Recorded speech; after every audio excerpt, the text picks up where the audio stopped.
கேள்வி ஒன்றாக இருந்தாலும் பதில் எப்படியா இருக்கும்? ஆளுக்கு ஏற்ற மாதிரி மாறுபடும். நேரில் வந்துட்டா என்ன பண்ணிடலாம்? எல்லா கேள்வியும் கேட்டு தெளிவாக, அதுக்கு தான் சத் சங்கம். என்னுடைய நோக்கம் எல்லாம் மனிதர்கள் எல்லாம் மகிழ்ச்சியாக இருக்கணும், அவ்வளோதான்.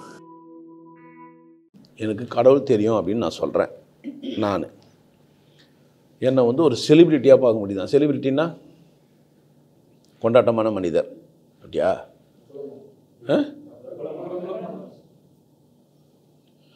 ஊரில் கொலை போனவங்க தான் பிரபலம், ஆட்டோ சங்கருக்கு தான் பிரபலமானவர் இல்லை? கோட்சேக்கு தான் பிரபலமானவர், காந்தி மண்டபமாக பிரபலமானவர்.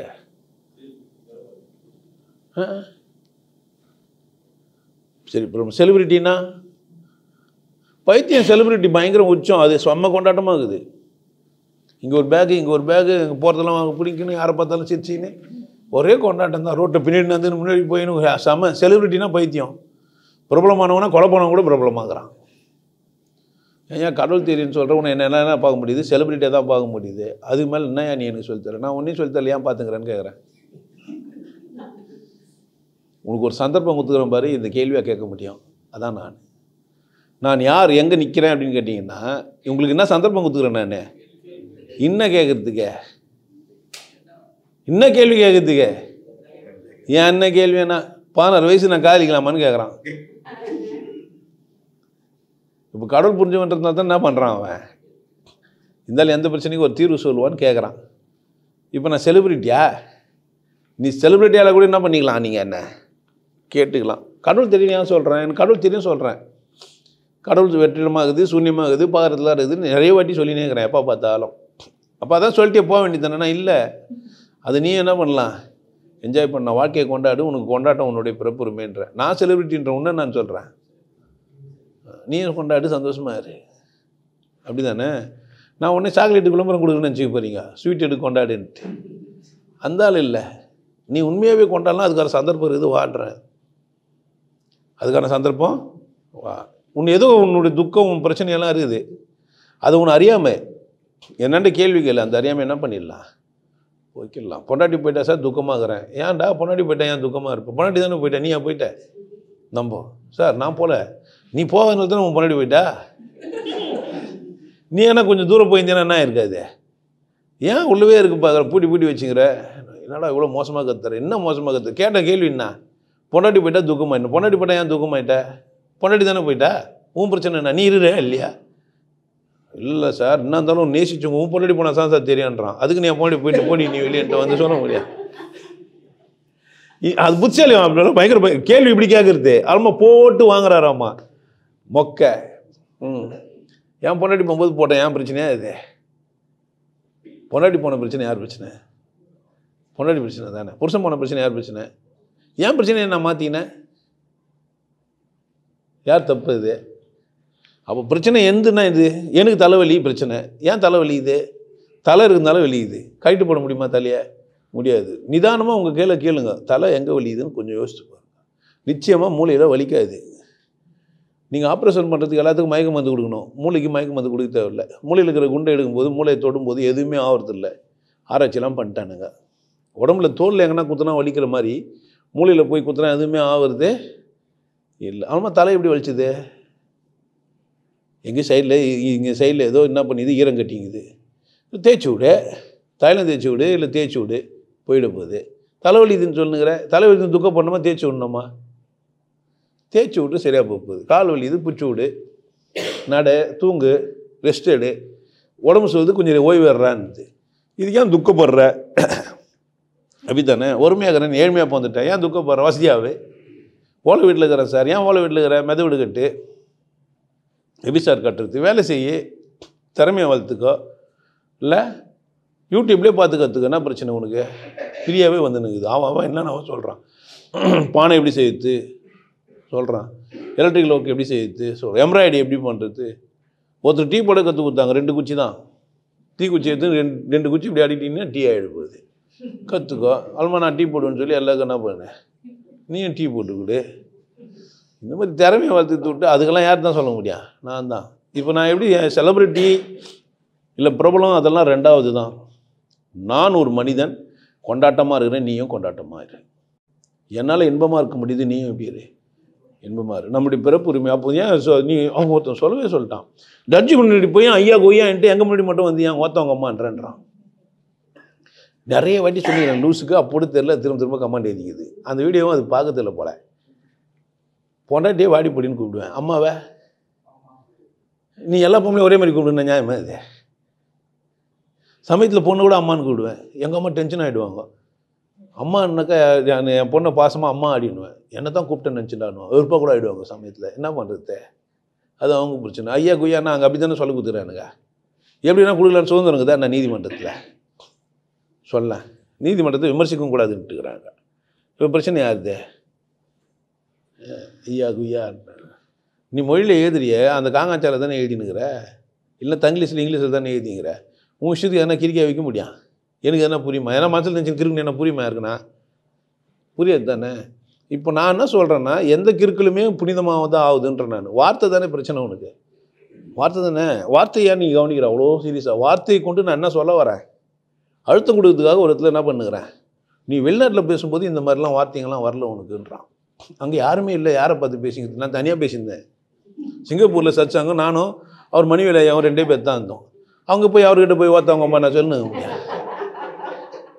அது கூட புரிஞ்சுக்கிறதுக்கு இல்லை. கூட்டமாக இருக்கும்போது இப்போ சிரிக்கிறீங்க போகிறீங்க, என்ன ஆகுது, கூட சேர்ந்து பேசிக்கிறேன். இல்லைன்னா அப்படியே சொர்ணக்கிட்ட போய் அப்படியே பார்த்துட்டு அப்படி தானே. சில பேர் அதுக்குன்னே வராங்க, 2 வார்த்தை சொல்ல மாட்டாரா, காதில் கொஞ்சம் சுருப்பாக அப்படி ஏந்து மாட்டாங்க. அங்கே உட்காந்து நாய்க்கு என்ன தெரியும்ல சார், போன வாரம் கழுது நீங்கள் இப்போ நாய்ன்றீங்க, அது தோட்டி குதிரைன்றேன். என்னை நீங்கள் கொண்டாட முடியல, கொண்டாடுங்கலாம் நான் சொல்லவே இல்லை. என்னை விசேஷமாக பாருங்கள், பார்க்காதீங்க சொல்லவே இல்லை. என்னை குருவாக ஏற்றுக்கோங்க, ஏற்றுக்காதீங்க சொல்லவே இல்லை. கடவுள் ஒன்று இருக்குது, உன்னை சுதந்திரமாக வாழ சொல்லுது. கண்ட குப்பியை பற்றி நீ சுதந்திரம் இல்லாமல் ஆயிட்டுக்கிற, உன்னை நீ தெளிவாக சிந்திச்சிக்கோ. நீ எப்படி வாழணும்னு யார் முடிவு பண்ணு? நீ முடிவு பண்ணு. காலையில் ஒரு 2 கவனம் தயிர் சோறு, மதியானம் சிக்கன் பிரியாணி, இல்லை சாம்பார் சாதம், நைட்டில் 2 இட்லி. யார் வாழ்க்கை? உன் வாழ்க்கை. தரையில் பத்துக்கோ, பெட்டில் பத்துக்கோ. பெட்டு என்ன காஸ்ட்லியாக வாங்கிக்கோ, இல்லை சிம்பிளாக வாங்கிக்கோ. 2 அறை வச்சு கட்டிக்கோ, இல்லை ஒரு அறை வச்சு கட்டி. யார் உன்னை பற்றி சிந்திச்சியான்னு கேட்குறேன் நான். உன்னை சிந்திச்சு உனக்கு என்ன சம்பாத்தியம் இருக்குது, இந்த சம்பாத்தியத்தை நான் எப்படி கூட்டலாம்? நான் ஆஃபீஸு சைக்கிளில் போகலாமா, பைக்கில் போகலாமா, காரில் போகலாமா, யார் டிசைட் பண்ணணும்? நான் தான். நான் ஒருத்தன் போகிறதுக்கு ஏன் 4 சீட்டு உன் இஷ்டம். நான் ஒருத்தன் போனாலும் லக்ஸரியாக போகணும், 4 சீட்டு தப்பே இல்லை. நான் கார் வாங்கி வச்சுன்னு கூட 4 பேர் இட்டுன்னு போவேன், தப்பு இல்லை. யார் இஷ்டம்? நீயும் கொண்டாடு, பிரித்தியார் என்ன பண்ணு கொண்டாட. நான் ஒரு பைக் வாங்கி ஆஃபீஸ் போனால் சும்மா போக மாட்டேன், போகிற வெளியே யாருன்னா ஒருத்தர ஏற்றின்னு போவேன், தப்பு இல்லை. யார் இஷ்டம் தான். யார் எங்கேயும் யோசிக்கவே இல்லை, எவனை சொல்லிட்டானே பயந்து வாழ்ந்துங்கிற. இல்லை ஏன் சாப்பாடு நான் உடம்பு சரிச்சுதுன்னா சரியாக இருக்கும் தானே. சைவம் ஒன்றும் கூட பேசிக்கிற. இப்போ கூட எல்லாம் எனக்கு புரியுது, நீங்கள் கொண்டாட சொல்கிறதெல்லாம் எனக்கு தெரியுது. ஆனால் இந்த கறி சாப்பிட்றது மட்டும் ஒரே பிரச்சனை ஆகுதுன்னா அதை விட்டு நானா அதே செய்ய சொல்கிறேன். எனக்கு நெல் சாப்பிட்றது தான் பிரச்சனை ஆகுது.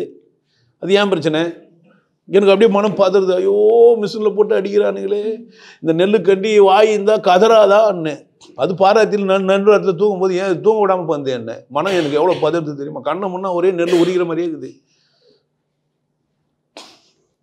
அது யார் பிரச்சனை? ஏன் பிரச்சனையே இல்லாமல் சும்மா கூட கவிதை எழுதிங்களாம். ஏது இருந்தாலும் உண்மை நீ பிரச்சனை யார் தப்பு? ஏன்டா ஏந்து நடக்க முடியாதவன் என்ன பிடுங்க முடியும்ல? வாழ மாட்டாரான், வாடுறது வழி சொல்லுவாரான். என்ன கதை உங்க கதை? பொண்டாட்டி புள்ளியோட வாழ மாட்டாரான் ஏன் ஒருத்தர், பொண்டாட்டி புள்ளியோட வாடுறதை சொல்லி கொடுப்பாரான். நியாயமா இது? சரியா இது? ஆமாம். மலையேற மாட்டார், மலையேற சொல்லி கொடுப்பாருன்னா எப்படி இது நியாயமா? உண்மையா இது? மலையேறணும் தானே கால் நடுங்கிறதெல்லாம் தெரியும். எங்கன்னா பாறை மேலே கல் வச்சு வழிக்கு விழும்போது தானே மனசு பதறது தெரியும். 2 வாட்டி மலை ஏறி வந்து சொன்னான் ஒருத்தன், இந்த மாதிரி மலை ஏறும்போது இந்த இடத்துல இது இருக்குது, இப்படி ஒரு பாறை இருக்கும், இந்த மாதிரி ஒழுக்க செய்யும், உஷாராப்போ ஒரு ஸ்டிக் எடுத்துக்கோ, திரும்பி வரும்போது வழுக்குறதுக்கு வாய்ப்பு இருக்குது, இல்லை ரோப் கட்டு, செங்குத்தான மலையில் ஏறு. என்ன ஏன்னாலும் மேலே போனால் ஒன்றுமே இல்லை, கீழும் அப்படியே தாங்குது, ஏறாதுன்னு கூட சொல்லிட்டு போகலாம். அப்படித்தானே?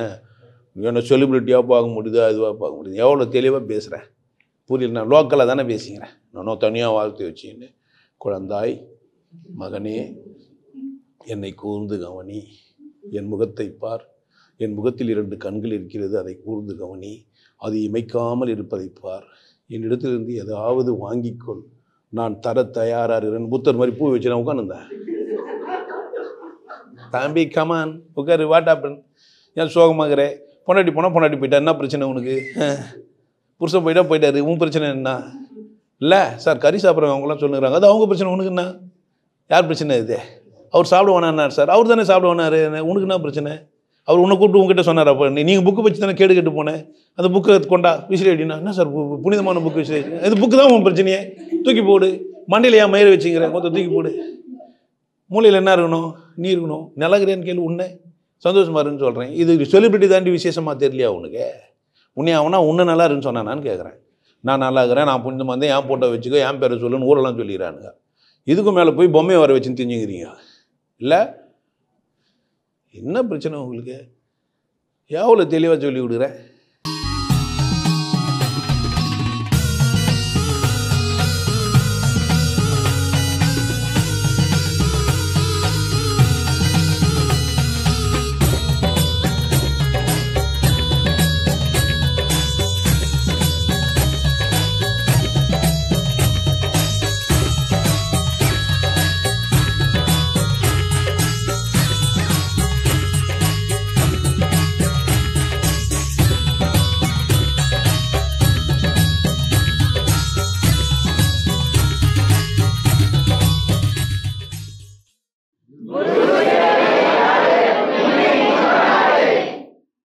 நல்லா இருங்க சிறப்பாக இருங்க கொண்டாட்டமாக இருங்க உங்களை நீங்கள் மதிப்பு மிகுந்தவராக மாற்றுறது உங்கள் கையில் தான் இருக்குது நல்லா இருங்க நான் ஒரு வாய்ப்பு என்னை பயன்படுத்திக்கலாம் நல்லது